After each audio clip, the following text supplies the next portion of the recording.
전 세계가 충격에 빠졌습니다. 미국 대통령 트럼프의 한마디 때문이었죠. 독도는 대한민국 영토입니다. 일본 외무성은 즉각 반박했고 NHK는 관련 보도를 전면 금지시켰습니다. 하지만 이미 늦었어요. 그 발언은 10년 동안 준비된 한국의 작전을 폭로해버린 셈이었거든요. 그리고 이 모든 걸 가장 먼저 눈치챈 미국인이 있었습니다. 알렉산드라 브룩스, 미 해군 전략연구소 정보 분석관. 그녀가 서울로 떠난 날 전 세계의 판도가 바뀌기 시작합니다. 인천공항에 내린 건 11월 13일 새벽 6시 40분이었어요. 국가안보실에서 나온 연락관이 이미 대기하고 있었습니다. 브룩스 박사님, 바로 출발합니다. 강릉으로 이동하겠습니다. 공항에서 강릉까지는 차로 3시간 걸려요. 연락관은 말이 별로 없는 사람이었습니다. 차 안에서 태블릿으로 최신 뉴스를 확인했어요. 일본 언론들이 난리였습니다. 한국 정부, 군함 배치에도 침묵. 외교적 패배 자초하나 어떤 방송에선 한국의 무대응은 사실상 포기나 다름없다는 말까지 나왔죠. 그런데 이상했어요. 한국 언론은 정반대 분위기였습니다. 대부분 신문이 이 사건을 삼면 아래쪽에 작게 다뤘어요. 마치 별로 중요하지 않은 일처럼요. 연락관에게 물었습니다. 한국 사람들은 왜 이렇게 조용합니까? 그가 처음으로 웃더군요. 곧 아실 겁니다. 오전 10시 20분, 강릉 동해안 어느 해군 시설에 도착했습니다. 겉으로 보기엔 평범한 군부대였어요. 하지만 지하 3층으로 내려가자 완전히 다른 세계가 펼쳐졌습니다. 가로 40m, 세로 25m 크기의 거대한 방이었어요. 앞쪽 벽 전체가 화면이었고 거기에 실시간으로 움직이는 수십 개의 점들이 보였습니다. 저게 뭡니까? 제가 물었죠. 안내를 맡은 해군 대령이 설명했습니다. 대마도 바다와 동해 전역의 모든 배들입니다. 저기 빨간 점 3개 보이시죠? 저게 일본 군함들입니다. 화면을 크게 하자 배의 정확한 위치는 물론 속도까지 나타났어요. 심지어 레이더를 켰는지 껐는지도 보였습니다. 어떻게 이렇게 정확하게 알 수 있습니까? 대령이 옆 화면을 켰습니다. 2014년부터 우리는 동해와 대마도 바다 밑바닥에 센서 127개를 설치했습니다. 간격은 평균 8.3km고요. 여기에 위성 3개, 해안 감시 레이더 17개가 연결돼 있습니다. 숫자가 구체적이었어요. 이건 급하게 만든 시스템이 아니었습니다. 10년 동안 한 걸음씩 준비한 거였죠. 일본은 이걸 알고 있습니까? 제가 물었어요. 공식적으론 모릅니다. 근데 재밌는 게 있어요. 일본이 쓰는 바다 정보 중 상당 부분이 사실 우리 시스템에서 나간 겁니다. 잠깐 뭐라고요? 일본이 한국 정보를 쓰고 있다는 말씀입니까? 대령이 또 다른 자료를 보여줬어요. 2016년부터 우리는 일본 해양경찰과 정보를 나눴습니다. 겉으로 보면 서로 도와주는 거였죠. 그런데 실제로는 우리가 준 정보량이 받은 것보다 3배 많았어요. 저는 할 말을 잃었습니다. 이건 단순한 감시가 아니었어요. 상대방을 정보에 의존하게 만든 겁니다. 그럼 지금 일본 군함들이 쓰는 바다 정보도 네, 우리 시스템에서 나간 겁니다. 대령이 담담하게 말했어요. 방 한쪽에서 중령 한 명이 보고했습니다. 일본 7함대 기함, 속력 12노트로 대마도 동쪽 42km 지점 통과 중입니다. 레이더 작동 중, 예상 도착까지 2시간 15분 남았습니다. 모든 게 실시간이었어요. 도착 시간까지 계산하고 있었습니다. 왜 정부는 아무 말도 안 합니까? 말할 필요가 없으니까요. 우린 이미 다 보고 있습니다. 저들이 어디로 가는지, 뭘 하려는지, 심지어 함장이 언제 밥 먹는지까지도요. 그때 깨달았어요. 한국의 침묵은 능력이 없어서가 아니었습니다. 압도적인 정보력에서 나오는 여유였죠. 포커에서 상대방 패를 다 보면서 기다리는 사람의 침묵이었어요. 저는 워싱턴에 첫 보고를 올렸습니다. 한국의 무대응은 전략입니다. 게임의 규칙이 바뀌었습니다. 오후 3시 상황실에 경보음이 울렸어요. 일본 군함 중 한 척이 갑자기 속력을 높였습니다. 20노트로 증속, 대마도 북쪽 27km 지점으로 방향 전환합니다. 젊은 장교가 외쳤죠. 화면에 빨간 점이 빠르게 움직였어요. 대령이 조용히 말했습니다. 시작됐군요. 뭐가 시작됐습니까? 저들의 진짜 의도를 확인하는 겁니다. 저 배는 지금 우리 바다 경계선 밖을 따라 움직이고 있어요. 국제법상 문제없는 행동이죠. 하지만 저 경로로 계속 가면 72분 후엔 독도 방향이 됩니다. 이제 보이네요. 일본은 단순히 대마도만 노린 게 아니었습니다. 독도까지 염두에 둔 큰 그림이었죠. 한국은 어떻게 할 겁니까? 대령이 벽시계를 봤어요. 42분 후면 아실 겁니다. 그의 목소리엔 확신이 담겨 있었어요. 저는 노트북을 열고 실시간으로 기록하기 시작했습니다. 정확히 42분이 지났어요.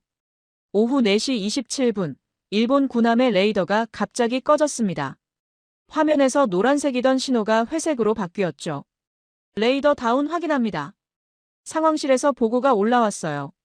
몇 초 후, 두 번째 배 레이더도 꺼졌습니다. 세 번째도 마찬가지였어요. 지금 무슨 일입니까? 제가 급하게 물었죠. 전파 교란입니다. 울릉도 기지에서 쏜 거예요. 정확히 말하면 레이더를 끄는 게 아니라 저들이 받는 신호를 뒤죽박죽으로 만드는 겁니다. 지금 저 배들 화면에는 바다 전체가 군함으로 가득 차 보일 거예요. 무기를 쓴 것도 아니었어요. 충돌도 없었죠. 그런데 최신 군함 세척이 순식간에 눈을 잃었습니다. 10분 후 일본 함대는 속력을 줄이기 시작했어요. 방향을 틀어서 되돌아가고 있었죠. 상황실이 조용했어요. 아무도 환호하지 않았습니다. 그냥 각자 자기 일을 계속할 뿐이었죠. 마치 이미 예상했던 수순처럼요. 저는 그때 알았습니다. 이건 즉흥적인 게 아니에요. 수없이 연습하고 준비한 시나리오였습니다. 저녁 7시 일본 방위성에서 성명이 나왔어요. 정기 훈련을 마치고 돌아간다는 내용이었죠. 한국 정부는 여전히 아무 말도 하지 않았습니다. 그날 밤 숙소로 돌아와서 워싱턴에 상세 보고서를 썼습니다. 제목은 한국의 전략적 침묵, 새로운 패러다임이라고 붙였어요. 보고서 마지막에 이렇게 적었죠. 이 나라는 소리내어 경고하지 않습니다. 그냥 보여줄 뿐입니다. 하지만 제가 그날 본 건 시작에 불과했어요. 진짜 이야기는 그 다음 날 밤 도쿄에서 터져나왔습니다. 11월 14일 아침 8시 다시 강릉으로 향했습니다. 어젯밤 워싱턴에서 답장이 왔거든요. 추가 조사 필요 한국 시스템의 정확한 규모와 성능 파악할 것. 국무부가 정말 궁금해하고 있었어요. 이번엔 더 깊숙한 곳으로 들어갔습니다. 지하 5층, 보안 등급이 한 단계 더 높은 구역이었어요. 들어가려면 눈동자 인식, 지문 인식을 3번이나 거쳐야 했죠. 이번에 안내를 맡은 건 해군 소령이었습니다. 40대 초반쯤 돼 보였어요. 어제 보신 건 전체 시스템의 30% 정도입니다. 소령이 문을 열며 말했어요. 저는 깜짝 놀랐죠. 어제 그 규모가 30%라고요?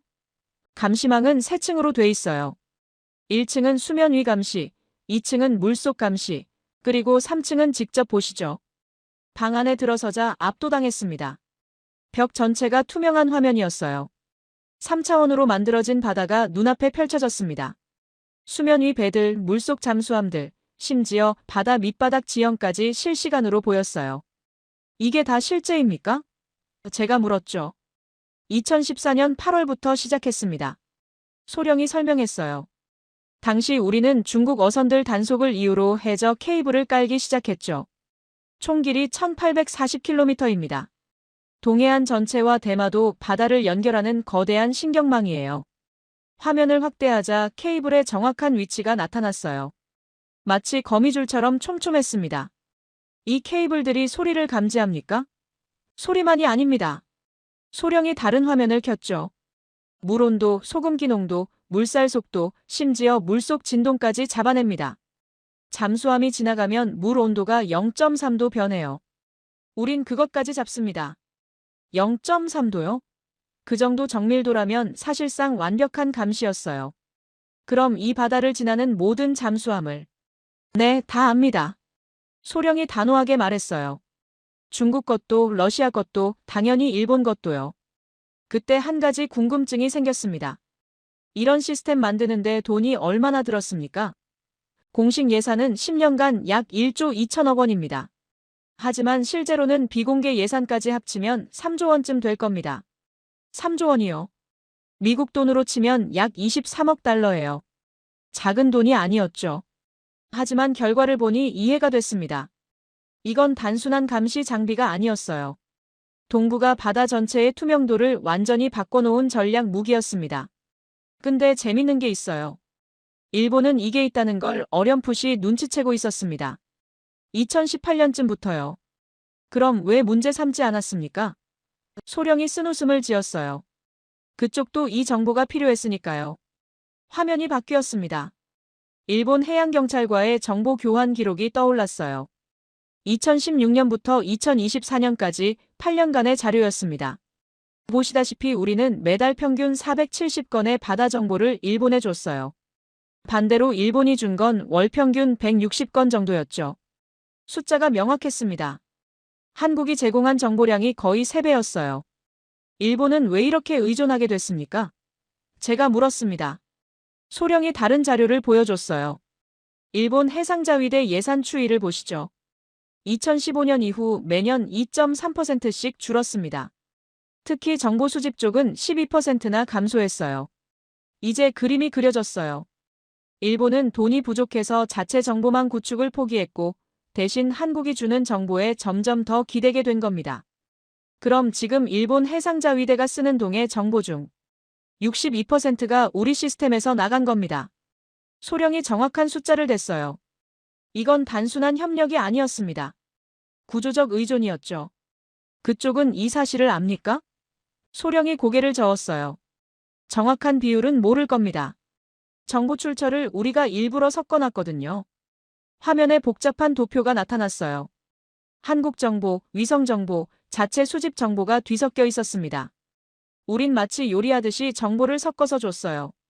일본이 받는 최종 자료에선 어디서 왔는지 구분할 수 없게요. 그래서 그쪽은 이게 자기네 시스템에서 나온 줄 알았죠. 저는 노트북에 정신없이 기록했습니다. 이건 정보 전략의 교과서였어요. 상대방을 몰래 의존하게 만들고 그 사실조차 모르게 한 겁니다. 그럼 어제 일본 군함들이 항해에 쓴 바다 정보의 74%가 우리 시스템에서 나간 겁니다. 소령이 확인해줬어요. 그 순간 등골이 서늘해졌어요. 일본은 한국을 압박하러 왔지만 실제로는 한국이 준 정보를 믿고 움직인 거였습니다. 적의 손바닥 위에서 춤춘 셈이죠. 오전 11시 상황실에 긴급 보고가 들어왔어요. 도쿄에서 이상 움직임 포착했습니다. 중령 한 명이 외쳤습니다. 화면에 일본 방위성 건물이 떴어요. 방위성 내부 서버에서 대량의 자료 이동이 감지됐습니다. 누군가 내부 파일을 빼내고 있어요. 어떻게 그걸 압니까? 제가 당황해서 물었죠. 소령이 난처한 표정을 지었어요. 그건 말씀드리기 좀 그렇습니다만. 그가 주변을 살폈어요. 우리 사이버 부대가 2019년부터 일본 방위성 네트워크에 몰래 문을 만들어뒀습니다. 몰래 문이요? 이건 완전히 다른 차원의 얘기였어요. 정보 수집 목적입니까? 정확히는 방어 목적입니다. 우리는 그쪽이 우리를 어떻게 보는지 알아야 했어요. 공격하려는 게 아니라 대비하려는 겁니다. 논리적으로는 이해가 됐어요. 하지만 국제법적으로는 회색지대였죠. 지금 빼내지고 있는 파일은 뭡니까? 해상자위대 작전 문서들입니다. 특히 독도와 대마도 관련 자료가 집중적으로 빠져나가고 있어요. 누군가 내부에서 정보를 빼돌리고 있었습니다. 내부 고발자였죠. 소령이 조용히 말했어요. 3일 전부터 도쿄에서 우리와 연락을 시도한 사람이 있었습니다. 일본 외무성 출신이라고만 들었어요. 지금 움직이는 게 그 사람인 것 같습니다. 상황이 급변하고 있었어요. 일본 내부에서 균열이 시작된 겁니다. 저는 워싱턴에 긴급 메시지를 보냈어요. 상황 전개 중 일본 내부정보원 활동 징후. 추가 보고 대기 바람. 오후 2시 37분, 결정적인 순간이 왔습니다. 일본 외무성 전 고위 간부가 서울 외신기자클럽에 긴급 기자회견을 요청했다는 소식이었어요. 이름은 공개 안 됐지만 직급은 전 차관보급이었습니다. 저 사람이 뭘 폭로하려는 걸까요? 제가 물었죠. 소령이 심각한 표정을 지었어요. 아마도 일본 정부가 그동안 숨긴 문서들일 겁니다. 독도와 대마도의 역사적 소유권에 관한. 그 순간 상황실 전체가 긴장했어요. 만약 일본 내부자가 정말 결정적 증거를 들고 나온다면 이건 단순한 영토 다툼이 아니었습니다. 역사 전체가 다시 쓰일 수 있었죠. 저는 시계를 봤어요. 기자회견까지 4시간 남았습니다. 그 4시간이 동북아 판도를 바꿀 수도 있었어요. 소령이 제 어깨를 가볍게 두드렸습니다. 박사님, 역사적 순간을 목격하게 될 겁니다. 그날 저녁 정말로 모든 게 바뀌기 시작했어요. 하지만 진짜 충격은 따로 있었습니다. 서울 프레스센터 20층 외신 기자클럽 앞에는 이미 카메라가 수십 대 설치돼 있었습니다. CNN, BBC, 로이터, AP통신까지 전 세계 주요 언론사가 다 모였어요. 저도 국무부 자격으로 참석 허가를 받았죠. 회견장 분위기가 묘했어요. 기자들 표정을 보니 다들 뭔가 큰 게 터질 거라고 예상하고 있었습니다. 오후 7시 정각, 문이 열렸어요. 60대 중반쯤 돼 보이는 일본인 남성이 들어왔습니다. 회색 양복에 안경을 쓴 모습이었어요. 제 이름은 다나카 히로시입니다. 그가 한국어로 말문을 열었어요. 발음이 꽤 정확했습니다. 저는 1985년부터 2019년까지 34년간 일본 외무성에서 근무했습니다. 마지막 직책은 동북아시아국 차관보였습니다. 그가 서류 가방에서 두꺼운 파일을 꺼냈습니다. 오늘 이 자리에 선 이유는 단 하나입니다. 진실을 말하기 위해서입니다. 제가 34년간 지켜본 일본 정부의 거짓말을 더 이상 참을 수가 없었습니다. 회견장이 조용해졌어요. 플래시가 정신없이 터졌습니다. 다나카 씨는 파일 첫 장을 넘겼어요. 1987년 3월, 일본 외무성은 대마도 역사 왜곡 프로젝트를 시작했습니다. 코드명은 북방방어선이었죠. 목적은 명확했습니다. 대마도가 역사적으로 일본 땅이었다는 증거를 만들어내는 것이었습니다. 만들어낸다고요? 증거를 조작했다는 얘기였어요. 다나카 씨가 문서를 들어올렸습니다. 이 문서는 1987년 4월 15일자 외무성 내부 회의록입니다. 여기 보시면 이렇게 적혀 있어요. 조선시대 문헌에서 대마도 관련 기록을 찾아 삭제하거나 재해석할 것. 카메라 셔터 소리가 요란했어요. 제 옆에 앉은 CNN 기자가 급하게 메모하고 있었습니다. 다나카 씨는 계속 말을 이었어요. 1993년에는 더 심각한 작업이 진행됐습니다. 독도 관련 고문서 조작이었죠. 일본 측에 유리한 내용으로 바꾸거나 아예 새로 만들어냈습니다. 증거가 있습니까? 한 기자가 소리쳤어요. 다나카 씨가 고개를 끄덕였습니다. 여기 다 있습니다. 원본과 조작본을 비교한 자료입니다. 총 247개 문서가 조작됐어요. 저는 이 프로젝트에 직접 관여했습니다. 그게 제 죄입니다. 2005년 제가 동북아시아국으로 발령받았을 때 처음 이 사실을 알았어요. 처음엔 당연하다고 생각했습니다. 국익을 위한 일이라고 스스로를 설득했죠. 하지만 시간이 지날수록 견딜 수가 없었습니다. 2018년 11월 외무성은 한국 측과 협상을 시작했습니다. 표면적으론 어업권 문제였죠. 하지만 실제 목적은 달랐어요. 한국이 보유한 대마도 관련 역사 자료를 파악하는 것이었습니다. 그때였군요. 저는 2018년 한일 어업 협상을 기억하고 있었어요. 당시 별다른 성과 없이 끝났다고 알고 있었는데 숨겨진 목적이 있었던 겁니다. 협상 과정에서 우리는 한국 측 자료실에 접근할 기회를 얻었습니다. 그리고 확인했죠. 한국은 대마도 관련 고문서를 1200점 넘게 보유하고 있었어요. 모두 조선시대 원본이었습니다. 다나카 씨가 한숨을 쉬었어요. 우리가 조작했거나 숨긴 문서들이 한국엔 원본 그대로 남아 있었습니다. 이건 결정적이었어요. 조작한 쪽은 일본이고 원본을 가진 쪽은 한국이었던 겁니다. 그래서 일본 정부는 어떻게 했습니까? 한 기자가 물었죠. 2019년 1월 비상대책회의가 열렸습니다. 결론은 간단했어요. 한국이 이 자료들을 국제사회에 공개하기 전에 선제적으로 대마도 영유권을 강화하자는 것이었습니다. 그게 바로 지난 3일간 벌어진 군함 배치의 진짜 이유입니다. 회견장이 술렁였어요. 군사 도발이 사실은 역사 조작을 감추기 위한 것이었다니요. 다나카 씨는 계속해서 문서를 공개했습니다. 여기 2020년 2월자 문서를 보시죠. 일본 방위성과 외무성 합동 보고서입니다. 제목이 한반도 정보 의존도 감축 방안이에요. 그 문서에는 놀라운 내용이 담겨 있었어요. 일본이 한국 해양 정보에 얼마나 의존하고 있는지 정확히 파악하고 있었던 겁니다. 2020년 당시 우리 의존도는 58%였습니다. 방위성은 이를 30% 이하로 줄이라는 지시를 받았어요. 하지만 2024년 현재 의존도는 오히려 62%로 늘었습니다. 왜 늘었냐고요? 예산 부족이었습니다. 자체 정보망을 구축하려면 최소 5조 엔이 필요했어요. 일본 정부는 그 돈을 쓸 수 없었습니다. 결국 한국 정보에 더 깊이 의존하게 됐죠. 저는 그때 깨달았어요. 일본의 군사 도발은 사실 약함을 감추려는 몸부림이었던 겁니다. 진짜 강한 쪽은 한국이었어요. 다나카 씨가 마지막 문서를 꺼냈습니다. 총리 관저 긴급 회의록이에요. 그 회의록에는 충격적인 내용이 적혀 있었어요. 한국의 침묵은 전략이다. 우리가 먼저 움직이길 기다리고 있다. 군함을 보내면 그들은 우리의 정보 의존도를 드러낼 것이다. 다나카 씨가 문서를 읽었습니다. 이미 알고 있었어요. 한국이 함정을 놓고 기다린다는 걸요. 하지만 총리는 강행을 지시했습니다. 왜 강행했습니까? 국내 정치 때문이었습니다. 지지율이 떨어지고 있었거든요. 강경한 모습을 보여야 했던 겁니다. 설령 그게 함정인 줄 알아도 말이죠. 회견이 끝난 건 밤 9시였어요.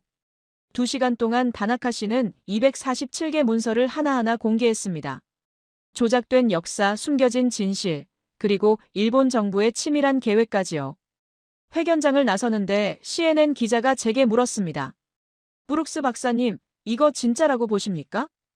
문서 양식, 도장, 날짜 표기 방식까지 모두 일본 정부 공식 문서와 일치합니다. 저 사람이 34년간 외무성에 있었다면 충분히 가능한 일입니다. 그날 밤 숙소로 돌아와서 워싱턴에 긴급 보고서를 작성했어요. 하지만 보고서를 보내기도 전에 전화벨이 울렸습니다. 국무부 상황실이었어요. 박사님, 백악관이 움직이기 시작했습니다. 48시간 안에 모든 게 바뀔 겁니다. 그 말이 무슨 뜻인지 곧 알게 됐어요. 11월 15일 새벽 3시 17분, 제 호텔방 전화벨이 울렸습니다. 국무부 상황실에서 걸려온 전화였어요. 박사님, 지금 당장 CNN 켜세요. 긴급 상황입니다. 화면에는 백악관 집무실이 보였습니다. 트럼프 대통령이 책상 앞에 앉아 있었어요. 새벽 2시, 그러니까 워싱턴 시간으론 낮 12시였죠. 예정에 없던 긴급 기자회견이었습니다. 여러분, 오늘 아침 저는 매우 흥미로운 보고서를 받았습니다. 트럼프가 두꺼운 파일을 들어올렸어요. 일본과 한국 사이 대마도라는 섬에 관한 역사적 자료들입니다. 우리 국무부와 국방부가 48시간 동안 긴급 분석한 내용이에요. 대마도 얘기가 백악관에서 나올 줄은 몰랐습니다. 트럼프가 파일을 펼쳤어요. 자료를 보니까 명확하더군요. 대마도는 역사적으로 한국 땅이었습니다. 조선이라는 나라가 수백 년간 관리했어요. 회견장이 술렁였어요. 기자들이 일제히 손을 들었습니다. 트럼프가 한 명을 지목했죠. 대통령님, 그건 일본과 한국 사이 문제 아닙니까? 왜 미국이 개입합니까? 좋은 질문입니다. 트럼프가 웃었어요. 우리가 개입하는 이유는 간단해요. 진실 때문입니다. 저는 거짓말을 싫어합니다. 일본이 그동안 역사를 조작했다는 증거가 명확해요. 247개 문서를 조작했다고 하더군요. 다나카 씨가 공개한 문서들을 이미 파악하고 있었던 겁니다. 트럼프가 계속 말했어요. 더 중요한 건 안보 문제입니다.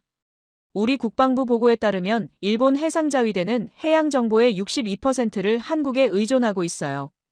이게 뭔 소립니까? 동맹국이 다른 동맹국 정보 없이는 작전도 못한다는 거잖아요. 정확한 숫자였어요. 트럼프가 카메라를 똑바로 봤어요. 그래서 제 결론은 이겁니다. 대마도 문제는 한국과 일본이 국제법에 따라 해결해야 합니다. 하지만 역사적 근거로 보면 한국 주장이 훨씬 타당해 보입니다. 이건 사실상 한국 손을 들어준 거였어요. 미국 대통령이 공개석상에서 대마도가 한국 땅일 수 있다고 말한 겁니다. 트럼프가 마지막 한마디를 덧붙였어요. 일본 총리한테 전화했습니다. 조작된 역사로 동맹 관계를 망치지 말라고 했어요. 진실을 인정하고 한국과 대화하라고 말했습니다. 회견이 끝났어요. CNN 앵커가 흥분한 목소리로 말했습니다. 방금 역사적 발언을 들으셨습니다. 미국 대통령이 대마도 영유권 문제에 처음으로 입장을 밝혔습니다. 제 전화기가 미친 듯이 울렸어요. 국무부, 국방부, 백악관에서 동시에 연락이 왔습니다. 모두 같은 질문이었어요. 현장 상황이 어떻습니까? 저는 서둘러 옷을 갈아입고 청와대로 향했습니다. 새벽 5시 청와대 국가안보실 상황실에 도착했어요. 이미 수십 명이 모여 있었습니다. 대형 화면에는 전 세계 언론 반응이 실시간으로 떠올랐어요. BBC는 미국 대마도 영유권 논란 개입, 로이터는 트럼프, 일본 역사 조작 비난, 일본 NHK는 미국 대통령 발언에 일본 정부 긴급 대응이라는 헤드라인을 뽑았습니다. 안보실장이 저를 봤어요. 브룩스 박사님, 워싱턴 반응이 어떻습니까? 제가 대답했죠. 국무부는 당황하고 있습니다. 대통령이 사전 협의 없이 발언했거든요. 하지만 되돌릴 수는 없을 겁니다. 일본 반응은요? 다른 참모가 물었습니다. 저는 태블릿을 확인했어요. 도쿄는 지금 난리입니다. 총리 관저에서 긴급 강요 회의가 소집됐어요. 외무장관이 미국 대사를 불렀다는 소식도 들어왔습니다. 안보실장이 고개를 끄덕였어요. 예상대로군요. 우리는 계속 침묵을 유지합니다. 미국이 말해줬으니 우리가 굳이 나설 필요가 없어요. 정말 철저한 전략이었어요. 한국은 처음부터 끝까지 직접 나서지 않았습니다. 일본 내부자가 폭로하게 만들고 미국 대통령이 말하게 만든 겁니다. 안보실 참모 한 명이 보고했어요. 일본 언론 분석입니다.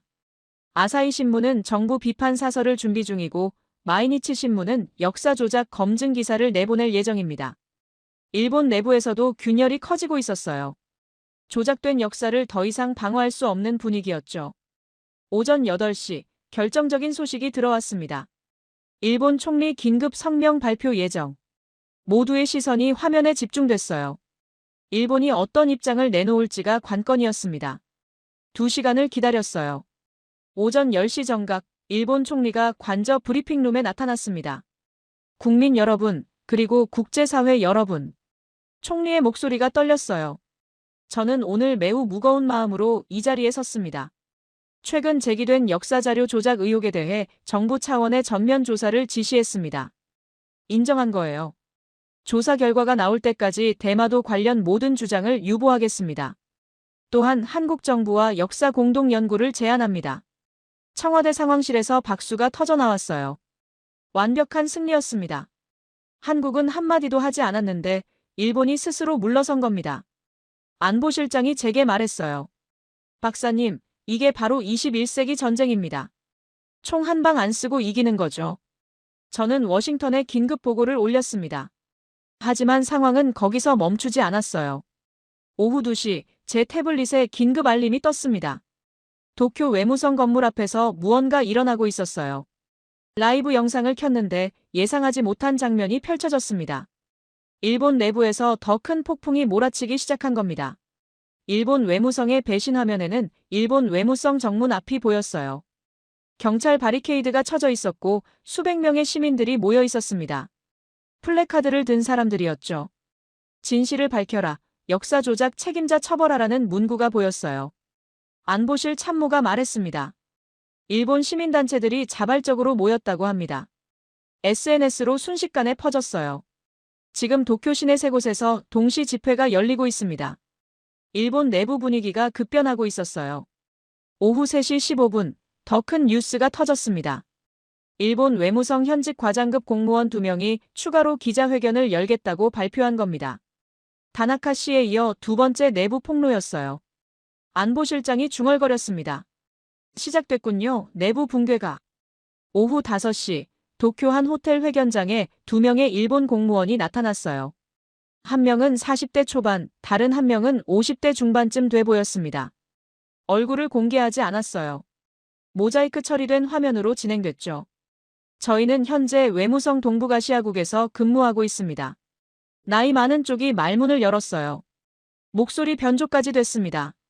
다나카 전 차관보님이 공개하신 내용은 모두 사실입니다. 저희가 그 증거를 가지고 있습니다. 그가 USB 메모리를 꺼내 들었어요. 이 안에는 2019년부터 2024년까지 외무성 내부 이메일 2847건이 담겨 있습니다. 모두 역사 조작 프로젝트 관련 내용이에요. 오늘 이 자리에서 전 세계 언론사에 배포하겠습니다. 2847건이요? 엄청난 양이었어요. 젊은 쪽 공무원이 이어서 말했습니다. 저는 2021년부터 이 프로젝트에 동원됐습니다. 처음엔 단순한 자료 정리인 줄 알았어요. 하지만 시간이 지나면서 깨달았죠. 우리가 역사를 지우고 있다는 걸요. 그의 목소리가 떨렸어요. 2022년 8월 한국국립중앙도서관에서 대마도 관련 고문서 47점을 디지털화해서 공개했습니다. 우리 부서는 그 문서들을 분석했어요. 결론은 명확했습니다. 대마도는 조선 세종대왕 시절부터 조선의 관할 지역이었어요. 세종대왕 시절이면 1400년대예요. 600년 전 얘기였습니다. 하지만 우리는 그 사실을 숨겼습니다. 대신 반박 자료를 만들었죠. 존재하지도 않는 일본 측 고문서를 근거로 들었어요. 지금 생각하면 부끄럽습니다. 더 심각한 건 따로 있습니다. 2023년 3월 외무성은 한국 정부의 정보 시스템을 해킹하려는 시도를 했습니다. 국가정보원 협력으로요. 목적은 한국이 보유한 대마도 관련 자료를 미리 파악하기 위해서였습니다. 해킹 시도요? 이건 외교 문제를 넘어선 범죄였어요. 결과가 어땠습니까? 한 기자가 물었죠. 실패했습니다. 한국 측 보안이 예상보다 훨씬 강력했어요. 오히려 우리 시도가 탐지됐다는 보고를 받았습니다. 하지만 한국 정부는 이 사실을 공개하지 않았어요. 저는 청와대 안보실장을 봤어요. 알고 계셨습니까? 안보실장이 고개를 끄덕였습니다. 2023년 3월 17일 우리 사이버안보센터가 잡아냈습니다. 일본 국가정보원 IP 주소였어요. 하지만 공개하지 않기로 했죠. 더 큰 그림이 있었으니까요. 더 큰 그림이요? 그때부터 우리는 일본의 모든 움직임을 역추적했습니다. 해킹 시도를 통해 오히려 일본 내부 네트워크에 접근할 수 있었어요. 그렇게 1년 8개월 동안 정보를 모았습니다. 다나카 전 차관보가 우리에게 접촉한 것도 우연이 아니에요. 이제 퍼즐이 맞춰졌어요. 한국은 이미 18개월 전부터 모든 걸 알고 있었던 겁니다. 다나카 씨의 폭로도 지금 이 두 공무원의 양심 고백도 사실은 한국이 유도한 거였어요. 도쿄 회견장에서 공무원이 계속 말했습니다. 2024년 8월 외무성은 최종 보고서를 작성했습니다. 제목이 대마도 방어 종합 전략이었어요. 여기엔 3단계 계획이 담겨 있었습니다. 화면에 문서가 떴어요. 1단계 군사적 압박으로 한국 반응 유도. 2단계 한국이 대응하면 국제 중재 요청. 3단계 중재 과정에서 우리가 준비한 자료로 승부. 이게 일본 정부의 계획이었습니다. 치밀한 계획이었어요. 하지만 한 가지 계산 착오가 있었죠. 그런데 한국이 반응하지 않았습니다. 1단계에서 멈춰버렸어요. 아무 소리도 안 하고 가만히 있었죠. 우리는 당황했습니다. 계획이 완전히 틀어졌거든요. 한국의 침묵이 일본의 전략을 무너뜨린 겁니다. 그 후 어떻게 됐습니까? 기자가 물었어요. 혼란이었습니다. 외무성과 방위성이 서로 책임을 떠넘겼어요. 총리실은 강경 대응을 지시했고 외무성은 신중론을 폈습니다. 정부 내부가 분열됐죠. 그 혼란 속에서 내부 고발자들이 나온 겁니다. 저희가 이 자리에 선 이유는 간단합니다.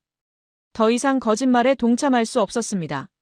특히 다나카 선배님이 먼저 나서신 걸 보고 용기를 얻었어요. 이제 진실을 말할 때입니다. 회견이 끝나자마자 일본 언론이 들끓었어요. NHK는 긴급 뉴스 특집을 편성했고 아사히 신문은 호외를 발행했습니다. 외무성 현직 공무원 폭로, 정부 신뢰 붕괴 역사 조작 프로젝트, 5년간 지속 저녁 8시, 일본 국회에서 긴급 동의가 발의됐어요. 야당이 주도한 내각 불신임안이었습니다. 여당 내부에서도 동조하는 목소리가 나왔어요. 총리 사퇴 압박이 거세졌죠. 밤 10시, 제 전화기에 워싱턴에서 메시지가 왔습니다. 상황 심각 유엔 안보리 긴급 소집 가능성 검토 중. 귀국되기 바람. 유엔까지 움직이기 시작한 겁니다. 그날 밤 청와대를 나서면서 안보실장이 제게 말했어요. 박사님, 이제 국제무대로 옮겨갑니다. 진짜 승부는 뉴욕에서 날 겁니다. 그의 말대로였어요. 사흘 후 뉴욕 유엔 본부에서 역사적인 회의가 열렸습니다. 저도 그 자리에 있었죠. 유엔의 결의 11월 18일 뉴욕 유엔 본부 안전보장이사회 회의장이었습니다. 저는 미국 대표단 자문으로 참석했어요. 이례적인 긴급 소집이었죠. 안건은 동북아 영토 분쟁과 역사 진실 규명이었습니다. 회의장에 들어서자 긴장감이 느껴졌어요. 15개 이사국 대표들이 모두 자리에 앉아 있었습니다. 한국과 일본 대표도 참관인 자격으로 배석했어요. 의장국인 프랑스 대사가 의사봉을 두드렸습니다. 회의를 시작하겠습니다. 첫 발언자는 한국 대표였어요. 외교부 차관이 단상에 올랐습니다. 의장님, 그리고 각국 대표님들. 그가 침착하게 말문을 열었어요. 한국 정부는 지난 2주간 침묵했습니다. 이유는 간단합니다. 진실은 스스로 드러나기 때문입니다.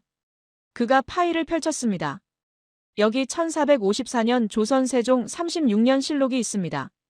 대마도주가 조선에 토산물을 바치고 관직을 받았다는 기록이에요. 이건 명백한 조공관계를 뜻합니다. 화면에 고문서가 떴어요. 한문으로 빼곡히 적힌 조선왕조실록이었습니다. 1592년 임진왜란 당시 대마도주는 조선과 일본 사이에서 중재 역할을 했습니다. 왜냐하면 대마도는 조선의 영향력 아래 있었기 때문이죠. 증거가 구체적이었어요. 날짜, 인물, 사건이 모두 명확했습니다.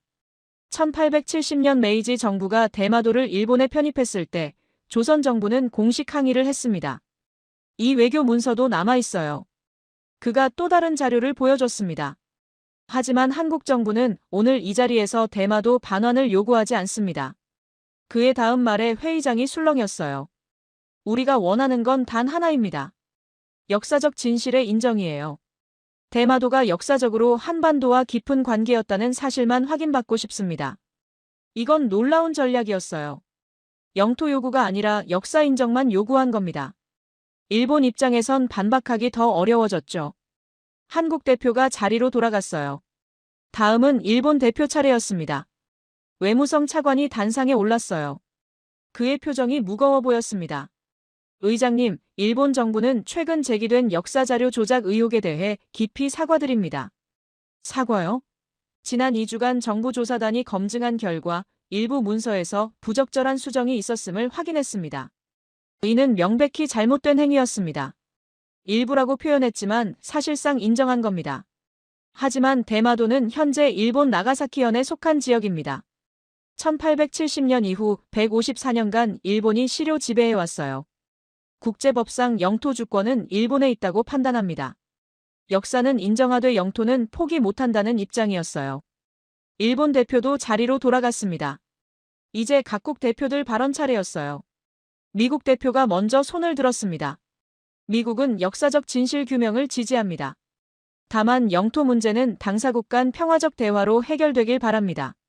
중립적이면서도 한국에 유리한 입장이었어요. 영국 대표가 이어서 말했습니다.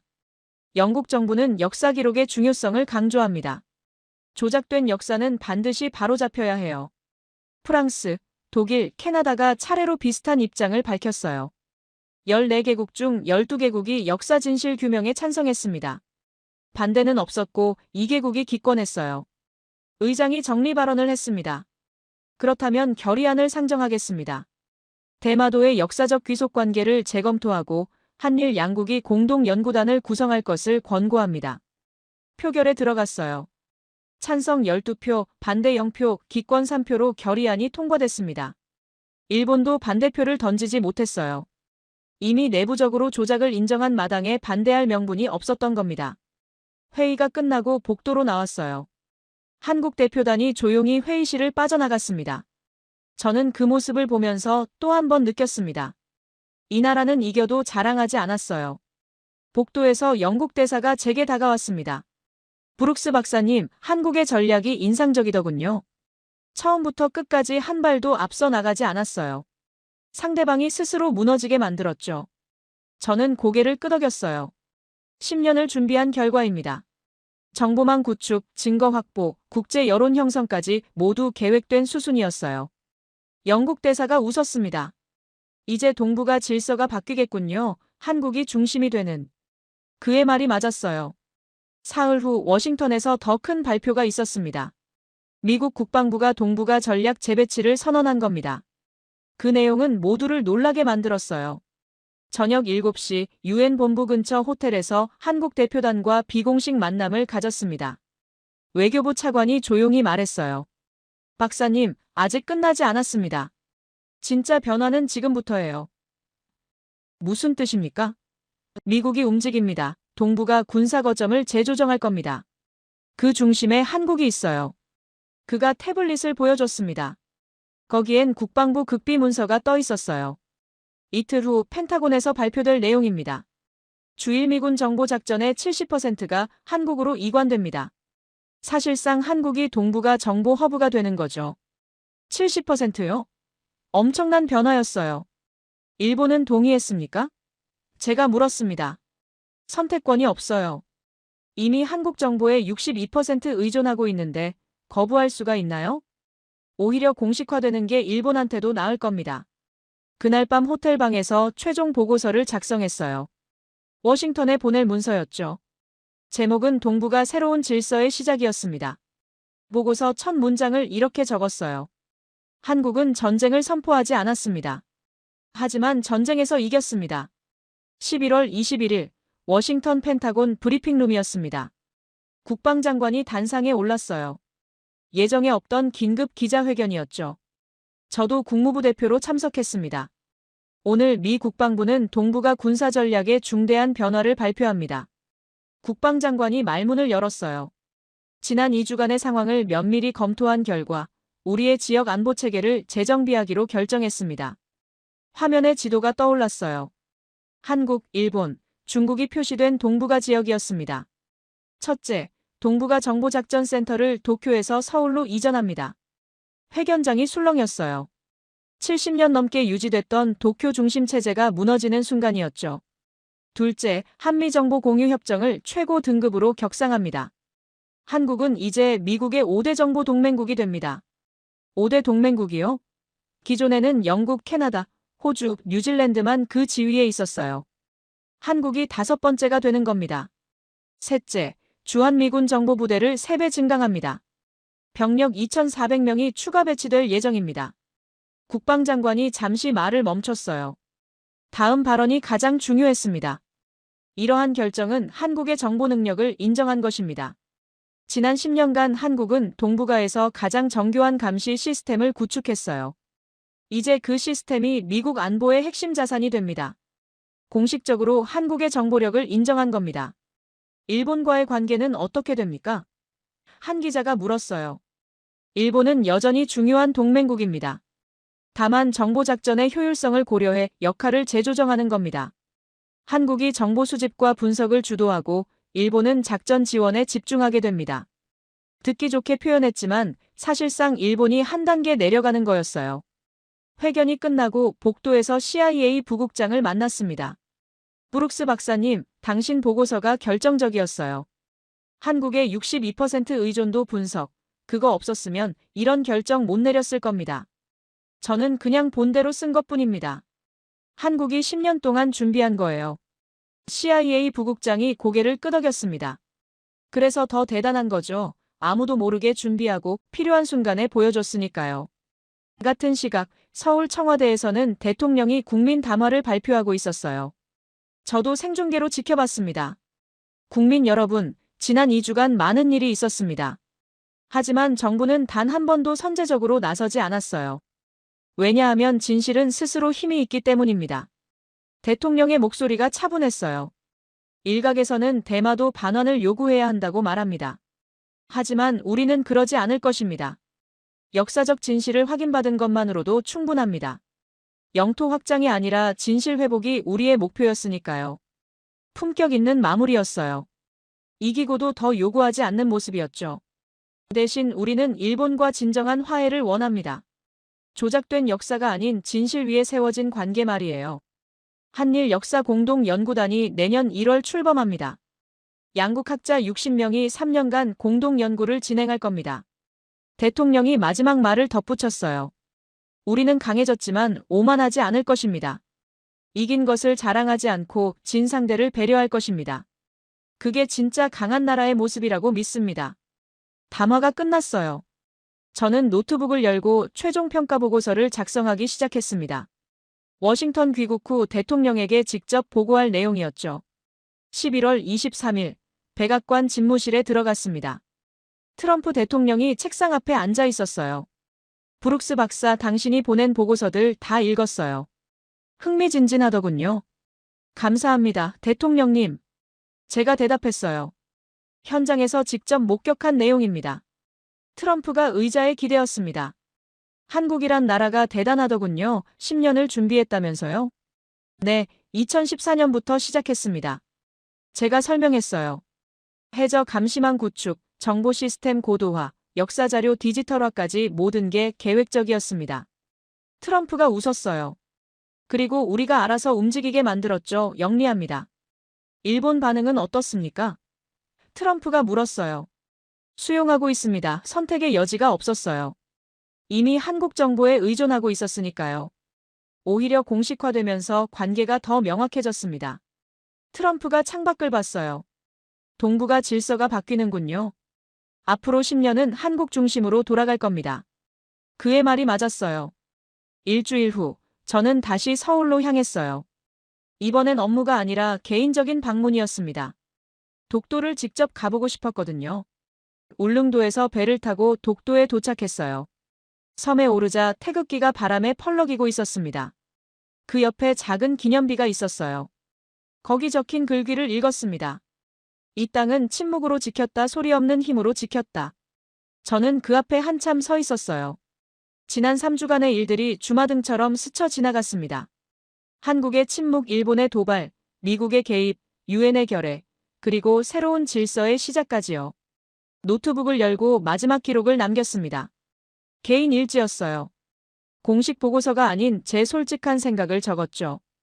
독도에서 나는 23년 경력의 군사 분석가로서 많은 전쟁을 연구했다.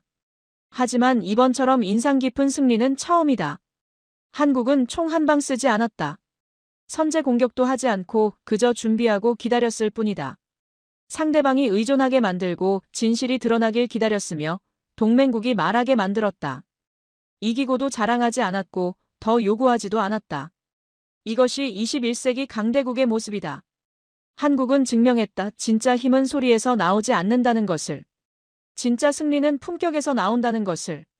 나는 이 나라를 다시 보게 됐다. 파일을 저장하고 노트북을 닫았어요. 바다를 바라봤습니다. 수평선 너머로 해가 지고 있었어요. 새로운 시대가 시작되고 있었습니다. 한국이 중심이 되는 동북아, 진실과 품격이 힘이 되는 세상이요. 그날 저녁 서울로 돌아오는 배 안에서 안보실장에게서 문자가 왔어요. 박사님, 내년 1월 한미정보협력 확대 회의가 있습니다. 참석해 주시겠습니까? 물론입니다. 이야기는 여기서 끝나지 않았어요. 새로운 시작이었습니다. 서울 용산 국방부 청사였습니다.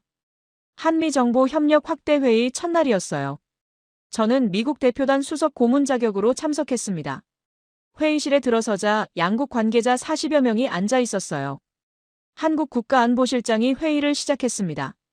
오늘부터 3일간 새로운 협력 체계를 논의하겠습니다. 지난 2달간의 변화를 바탕으로 미래를 설계하는 자리예요. 첫 안건은 정보작전센터 이전이었어요. 미국 측 브리핑을 제가 맡았습니다. 도쿄센터의 핵심 기능이 서울로 이전됩니다. 인원 240명, 장비 37종이 이동해요. 한국 측이 제공하는 시설은 강릉과 평택 두 곳입니다. 한국 측 담당자가 자료를 펼쳤어요. 강릉센터는 해양정보 전담, 평택센터는 종합분석을 맡습니다. 두 센터를 연결하는 전용 통신망은 이미 구축 완료했어요. 준비가 철저했어요. 미국이 결정을 내리기도 전에 이미 시설을 만들어놨던 겁니다. 예산은 어떻게 됩니까? 미국 측 재무 담당자가 물었죠. 시설 건설비 2,400억 원은 한국이 부담했습니다. 안보실 차장이 대답했어요. 운영비는 한미가 6대4로 분담하면 됩니다. 한국이 더 많이 낸다고요? 우리 정보망을 쓰는 거니까 당연합니다. 차장이 담담하게 말했어요. 오히려 미국이 40% 부담해주는 게 고맙죠. 이런 자신감은 2개월 전엔 상상도 못했던 모습이었어요. 오후 세션에서는 일본과의 관계를 다뤘습니다. 도쿄센터는 어떻게 됩니까? 제가 물었어요. 축소하되 유지합니다. 한국 측이 설명했어요. 일본도 여전히 중요한 파트너니까요. 다만 역할이 달라질 뿐입니다. 화면에 새로운 구조도가 떴어요. 서울이 중심에 있고 도쿄와 오키나와가 지부 형태로 연결돼 있었습니다. 정보 흐름이 바뀝니다. 한국 측이 설명을 이었어요. 기존엔 도쿄가 받아서 워싱턴에 보냈죠. 이제는 서울이 받아서 도쿄와 워싱턴에 동시 전송합니다. 완전히 다른 구조였어요. 한국이 허브가 되는 겁니다. 일본 측 반응은요? 수용했습니다. 도쿄에서 3자 회담을 했어요. 일본도 이게 더 효율적이라는 걸 인정했습니다. 회의 이틀째인 더 민감한 주제가 나왔어요. 중국과 러시아 대응 전략이었습니다. 한국의 감시망이 중국 해군도 추적합니까? 미국 국방부 대표가 물었죠. 한국 해군 제독이 대답했어요. 동중국해 북부까지 커버합니다. 상하이 인근 해역의 주요 움직임은 대부분 포착돼요. 화면에 지도가 나타났습니다. 한국 감시망의 범위가 생각보다 훨씬 넓었어요. 이 정보를 미국과 공유할 수 있습니까? 물론입니다. 이미 공유하고 있어요. 지난달부터 실시간 연동을 시작했습니다. 벌써 시작했다고요? 한 가지 조건이 있습니다. 이 정보를 일본에 제공할 땐 한국을 거쳐야 합니다. 직접 전달은 안 됩니다. 이건 명백히 한국의 통제권을 확보하는 거였어요. 미국 측이 잠시 협의했어요. 5분 후 수석 대표가 말했습니다. 동의합니다. 한국 시스템이니까 한국 규칙을 따르는 게 맞습니다. 순식간에 합의가 이루어졌어요. 회의 마지막 날인 공동성명을 작성했습니다. 제가 초안 작성을 맡았어요. 맘새 고민하며 썼습니다. 다음 날 아침 양측이 검토했어요. 한미 양국은 동북아 안보 협력의 새로운 장을 열기로 합의했다. 한국의 정보 수집 능력과 미국의 분석 역량을 결합해 지역 평화에 기여한다. 이는 특정 국가를 겨냥한 것이 아니라 진실에 기반한 협력이다. 마지막 문장이 중요했어요. 특정 국가를 겨냥한 것이 아니라는 부분이요. 중국과 일본을 자극하지 않으려는 배려였죠. 양측 모두 동의했고 오전 11시 공동 기자회견이 열렸습니다. 회견이 끝나고 안보실장이 제게 말했어요. 박사님, 독도 다시 가보시겠어요? 뭔가 보여드릴 게 있습니다. 저는 궁금해서 따라갔어요. 다음 날 다시 울릉도로 향했습니다. 독도에 도착했어요. 전에 왔을 때와 달리 날씨가 맑았습니다. 안보실장이 저를 기념비로 안내했어요. 새로 만들었습니다. 기념비 옆에 작은 동판이 추가돼 있었어요. 거기엔 이렇게 적혀 있었습니다. 대한민국은 침묵으로 싸웠다. 증거로 이겼다. 품격으로 마무리했다. 이것이 우리가 선택한 길이다. 그 아래 영문으로도 같은 내용이 적혀 있었어요. 안보실장이 말했습니다. 박사님께서 일지에 쓰신 내용을 참고했습니다. 동의하시죠? 제가 어떻게 알았을까요? 박사님 노트북, 우리 통신망 쓰셨잖아요. 농담입니다. 사실 박사님이 보내신 보고서들을 읽고 감명받았어요. 그래서 비슷한 내용을 새겼습니다. 저는 동판을 한참 바라봤어요. 이 문장이 맞습니다. 한국이 보여준 게 바로 이겁니다. 안보실장이 바다를 가리켰어요. 저 바다 밑에 우리 감시망이 깔려 있어요. 2000km가 넘는 케이블이죠. 10년 걸려서 만들었습니다. 왜 10년이나 걸렸습니까? 조용히 하려면 시간이 필요했으니까요. 한꺼번에 하면 눈에 띕니다. 조금씩 하면 아무도 모르죠. 우린 후자를 택했어요. 그 인내심이 결국 승리를 만들었던 겁니다. 앞으로 계획은 뭡니까? 제가 물었습니다. 확장입니다. 동중국해 남부까지 범위를 넓힐 겁니다. 5년 계획이에요. 물론 조용히 진행하죠. 또다시 장기 계획이었어요. 이 나라는 단기전을 하지 않았습니다. 항상 10년 앞을 봤어요. 일본과는 어떻게 됩니까? 한일 역사 공동 연구단이 다음 주 출범합니다. 양국 학자 60명이 모여요. 3년간 대마도와 독도의 역사를 공동 연구합니다. 이번엔 조작 없이 진실만 다루기로 했죠. 일본이 진심으로 협력할까요? 할 겁니다. 안보실장이 확신에 찬 목소리로 말했어요. 선택의 여지가 없어요. 국제사회가 지켜보고 있고 내부 여론도 바뀌었으니까요. 거짓으론 더 이상 못 버팁니다. 우리는 한참을 독도에 있었어요. 바람이 세게 불었지만 기분이 좋았습니다. 처음 이 섬에 왔을 때와는 완전히 다른 느낌이었어요. 그때는 관찰자였지만 이제는 이 변화의 일부가 된 기분이었습니다. 박사님, 미국으로 돌아가시면 한 가지만 전해주세요. 무엇입니까? 한국은 미국의 하위 파트너가 아니라 동등한 파트너가 되고 싶다는 겁니다. 이번 일이 그 시작이에요. 전달하겠습니다. 하지만 제 생각엔 이미 다들 알고 있을 겁니다. 안보실장이 웃었습니다. 그렇다면 다행이네요. 인천공항에서 워싱턴행 비행기에 올랐어요. 이번 한국 방문은 제 인생에서 가장 중요한 경험이었습니다. 23년간 군사 분석가로 일하면서 전쟁을 많이 연구했지만 이렇게 품격 있는 승리는 처음이었어요. 비행기 안에서 최종 개인 일지를 작성했습니다. 공식 보고서가 아닌 제 마음속 기록이었죠. 한국을 떠나며 나는 이제 확신한다. 21세기 강대국의 조건이 무엇인지를. 핵무기도 아니고 항공모함도 아니다. 정보력과 인내심, 그리고 품격이다. 한국은 10년을 준비했다. 아무도 모르게 거대한 감시망을 구축했다. 상대방이 의존하게 만들고 결정적 순간에 침묵으로 대응했다. 적이 스스로 무너지게 만들었다. 이기고도 자랑하지도 더 요구하지도 않았다. 패배한 상대에게 명예로운 퇴로를 열어줬다. 이것이 진짜 강함이고 품격이다. 나는 이 나라를 처음 봤을 때와 완전히 다르게 보게 됐다. 작은 나라라고 생각했지만 틀렸다. 크기가 아니라 전략이 나라를 만든다. 한국이 그걸 증명했다. 파일을 저장하고 창밖을 봤어요. 한국이 중심이 되는 동북아, 진실과 품격이 힘이 되는 세상이요. 워싱턴에 도착하면 대통령에게 최종 보고를 할 겁니다. 제목은 이미 정했어요. 침묵의 승리, 한국이 보여준 21세기 전쟁의 새로운 패러다임. 보고서 마지막 문장도 이미 마음속으로 써뒀습니다. 세계는 이제 한국을 다시 본다. 비행기가 태평양 상공을 날고 있었어요. 저 아래 어딘가에 한국이 만든 거대한 감시망이 작동하고 있을 겁니다. 조용히 하지만 확실하게요. 나는 23년 경력의 분석가지만 앞으로 10년은 학생이 될 것 같습니다. 한국에게서 배울 게 너무 많거든요. 인내하는 법, 준비하는 법, 그리고 품격 있게 이기는 법을요.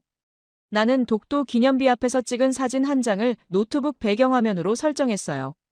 거기 적힌 문장이 선명했습니다. 이 나라는 침묵으로 싸웠다, 증거로 이겼다. 품격으로 마무리했다. 이게 제가 목격한 대한민국이었습니다. 오늘 영상이 마음에 닮으셨다면 댓글에 대한민국 화이팅이라고 남겨주세요.